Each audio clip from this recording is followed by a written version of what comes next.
তিনজন যুবক কাজের জন্য বেরিয়েছে, পথিমধ্যে 4টা স্বর্ণের টুকরা পেয়েছে। যুবক কয়টা? স্বর্ণ পাইছে কয়টা? মহা খুশি, খুশিতে বাকবাকুম। 4টা স্বর্ণের বড় বড় টুকরা পেয়েছে, আমরা আজীবন খেলে বসে খেয়ে যেতে পারবো, কিচ্ছু লাগবে না আমাদের। 3 বন্ধু বলে ভাগ করি, আরেকজন বলে ক্ষুধা লাগছে।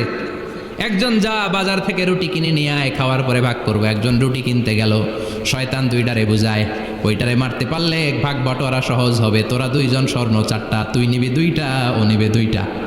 হিসাব সহজ না? 2 বন্ধু প্ল্যান করছে, ওইটারে মাইরা তুই 2টা, আমি 2টা। যেটা রুটি আনতে গেছে প্ল্যান করেছে, রুটির মধ্যে বিষ মিশায় নেই।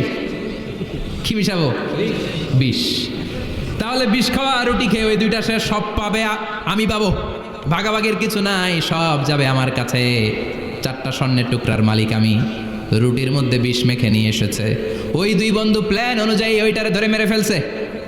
এবার মহা খুশি। এক বন্ধু কয় এবার তো ভাগ বটরা আর কিছু নাই, তুই 2টা, আমি 2টা, আগে খাইয়া লই। আগে খাওয়ার পরে এই 2টাও নাই।